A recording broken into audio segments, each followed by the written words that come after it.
बर्हा पीड़ा नटवर वपुः कर्णयो कर्णिकारं बिभ्रद्वासः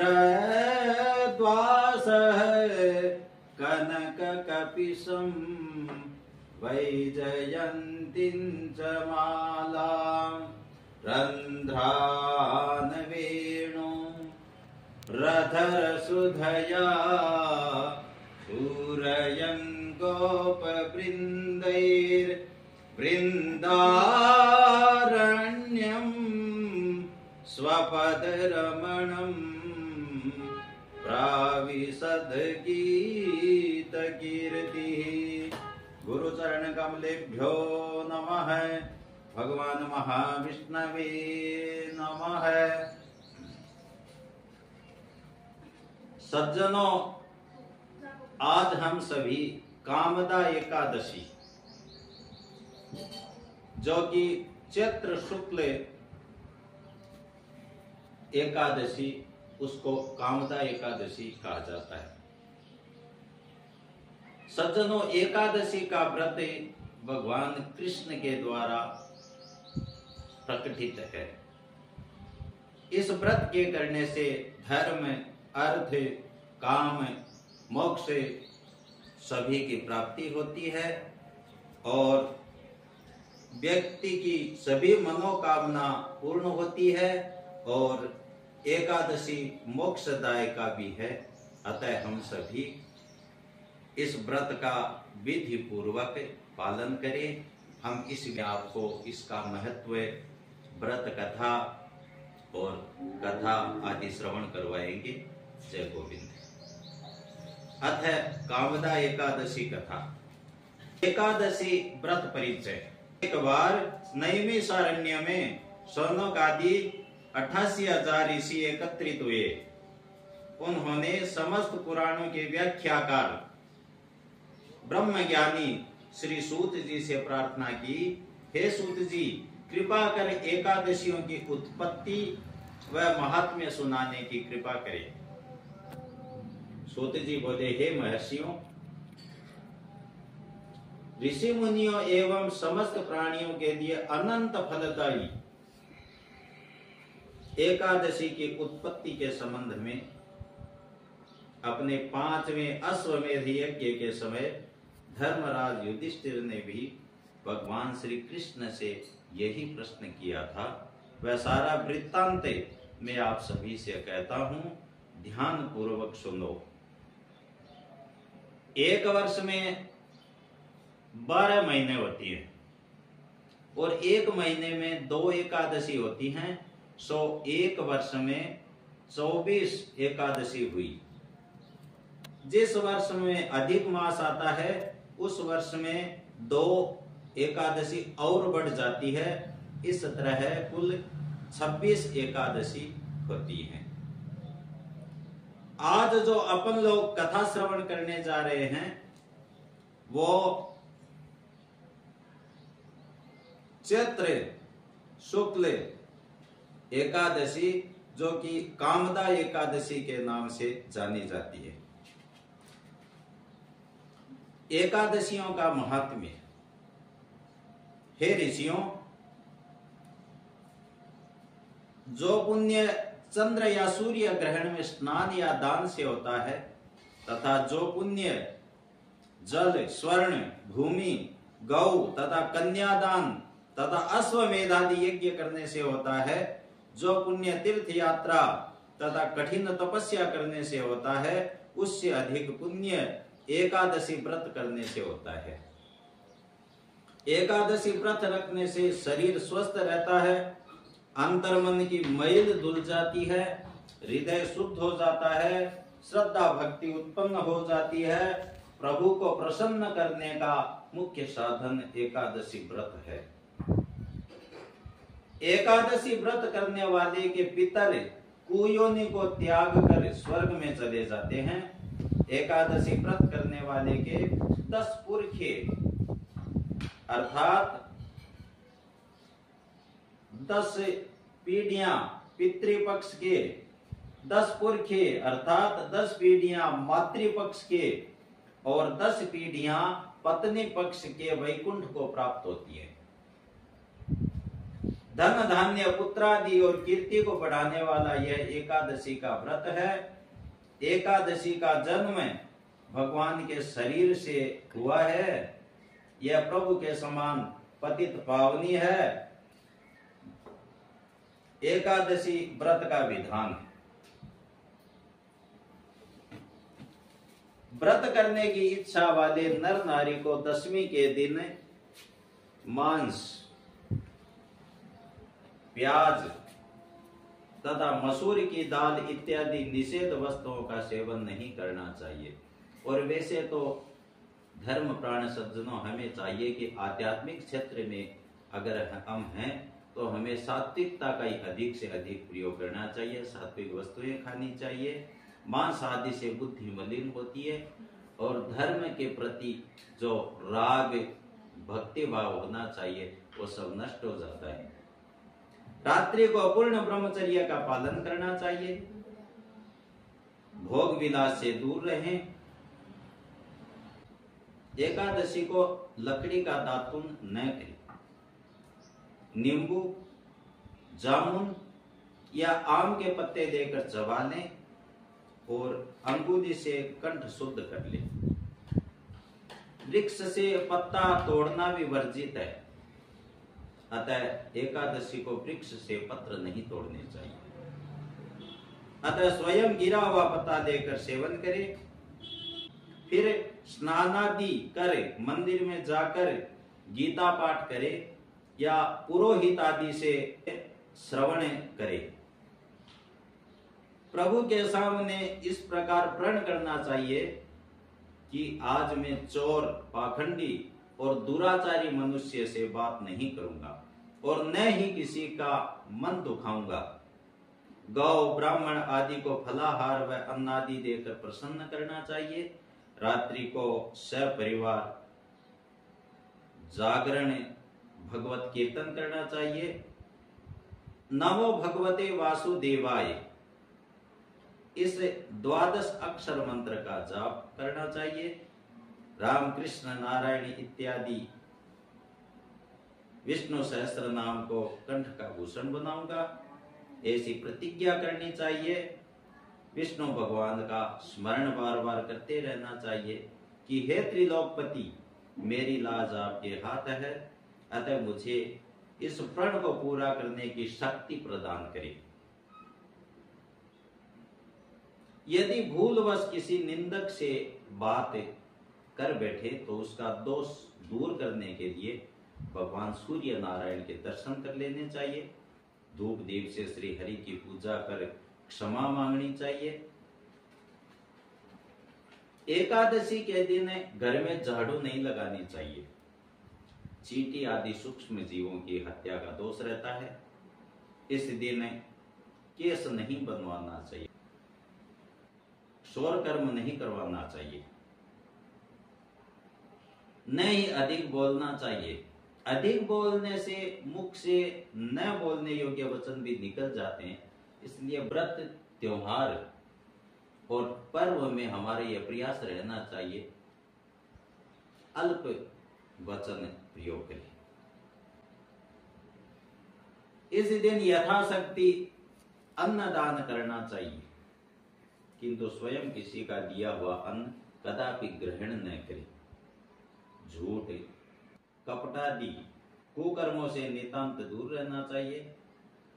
सलजम, पालक, कुलपा का साग इत्यादि का सेवन नहीं करना चाहिए और आम, अंगूर, केला, बादाम, पिस्ता इत्यादि अमृत फलों का सेवन करना चाहिए। प्रत्येक वस्तु प्रभु को भोग लगाकर तथा तुलसी दल छोड़कर ग्रहण करनी चाहिए। यहाँ पर सज्जनों एक और विचारणीय बात है कि हम यदि यह विचार बना लें कि मैं मेरे ठाकुर को भोग लगा के ही भोजन ग्रहण करूंगा, तो मांस आदि अवशिष्ट पदार्थ हैं उनसे हम बच सकते हैं। इसलिए हमारा प्रयास रहना चाहिए ठाकुर को प्रसाद पधरवा के फिर ही हम प्रसाद ग्रहण करें। द्वादशी के दिन ब्राह्मणों को मिष्ठान दक्षिण आदि से प्रसन्न कर परिक्रमा कर लेनी चाहिए। भगवती गौ माता को भोजन करवाना चाहिए। किसी संबंधी की मृत्यु हो जावे तो उस दिन एकादशी का व्रत रख कर उसका फल उसे संकल्प कर सकते हैं। गंगा जी में अस्थि प्रवाह आदि कार्य पर भी अपने पितरों के प्रति एकादशी अर्पण कर सकते हैं। प्राणी मात्र को अंतर्यामी का अवतार समझकर किसी से छल कपट नहीं करना चाहिए। मधुर वाणी बोलनी चाहिए। अपना अपमान करने या कटु वचन बोलने वाले को भी आशीर्वाद देना चाहिए। भूल कर भी क्रोध नहीं करना चाहिए। सज्जनों, क्रोध चांडाल का अवतार है, अतः क्रोध से बचें। देवता रूप हो संतोष कर लेना चाहिए, क्योंकि संतोष का फल सर्वदा मधुर होता है। सत्य भाषण करना चाहिए। मन में दया रखनी चाहिए। इस विधि से व्रत करने वाला दिव्य फल को प्राप्त करता है। आइए हम सभी कामदा एकादशी की कथा का श्रवण करते।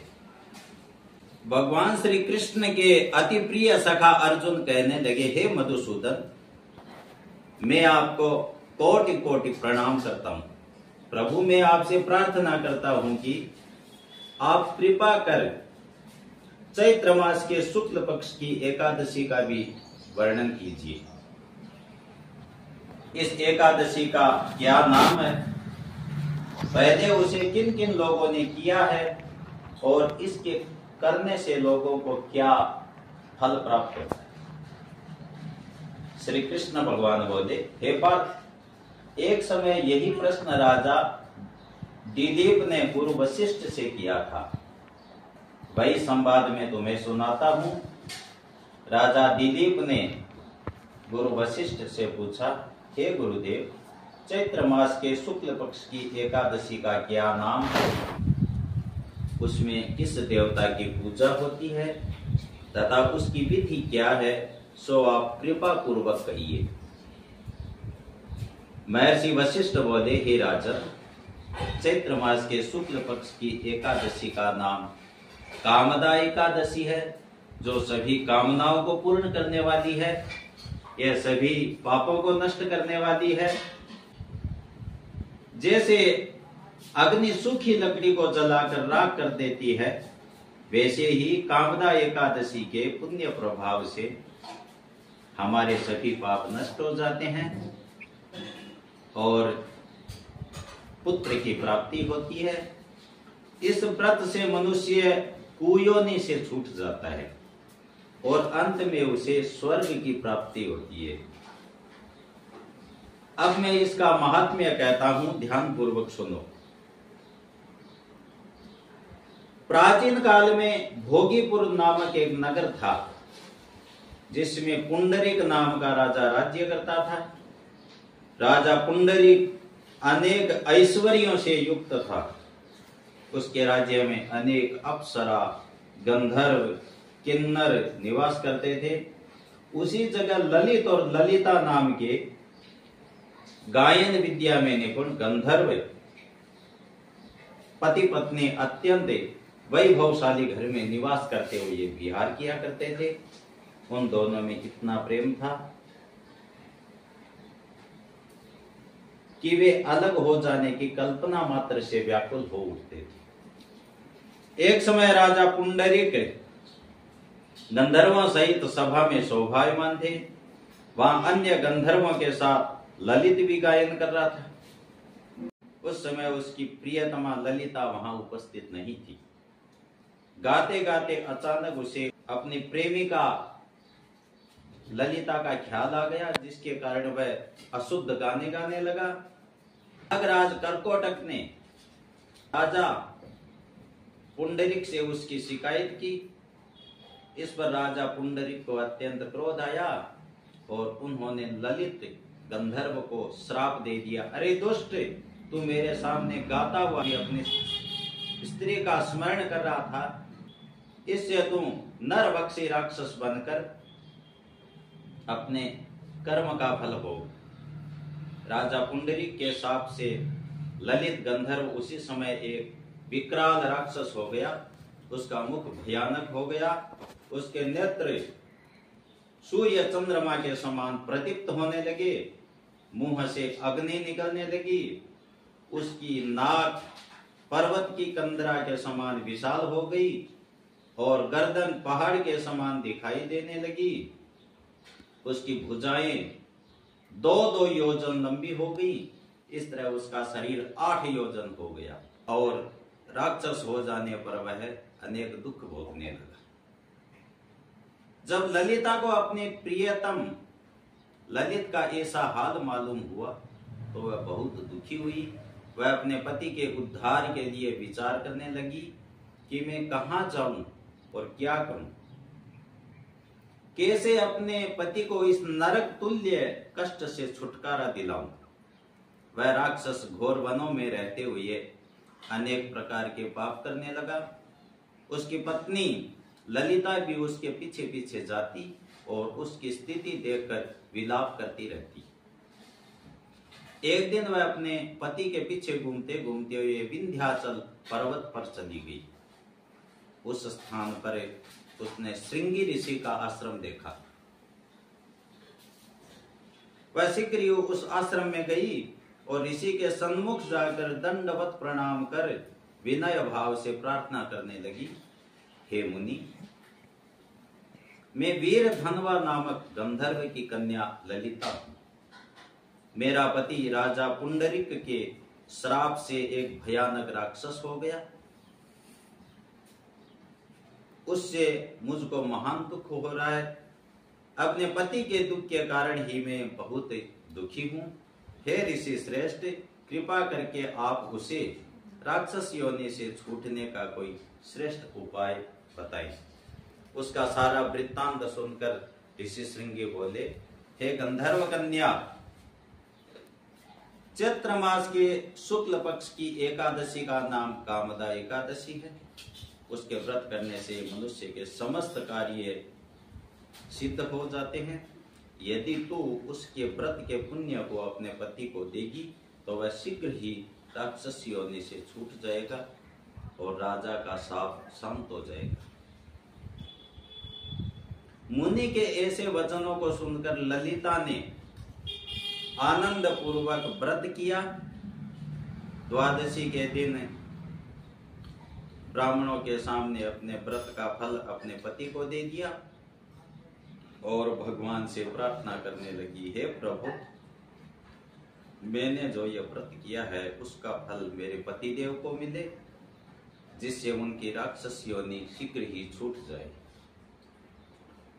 एकादशी का फल देते ही उसका पति राक्षस योनि से छूट गया और अपने पुराने स्वरूप को प्राप्त हुआ। वह अनेक सुंदर वस्त्रों तथा आभूषणों से अलंकृत होकर पहले की भांति ललिता के साथ विहार करने लगा। कामदा एकादशी के प्रभाव से वह पहले की भांति सुंदर हो गया और मरणोपरांत दोनों पति पत्नी पुष्पक विमान पर बैठकर स्वर्ग लोक को चले गए। हे पार्थ, इस व्रत को विधि पूर्वक करने से समस्त पाप नष्ट हो जाते हैं। इसके व्रत से मनुष्य ब्रह्म हत्या आदि के पाप और राक्षस आदि योनि से छूट जाते हैं। संसार में इससे महान दूसरा कोई व्रत नहीं है। इसकी कथा व महात्म्य के श्रवण व पठन से अनंत फल की प्राप्ति होती है। बोलो विष्णु भगवान की जय। हरि शरणम हरि शरणं हरि शरणं हरि शरणं हरि शरणं हरि शरणं हरि शरणं हरि शरणं दयालु राम की शरणं कृपालु कृष्ण की शरणं दयालु राम की शरणं कृपालु कृष्ण की शरणं हरि शरणं हरि शरणं हरि शरणं हरि शरणं।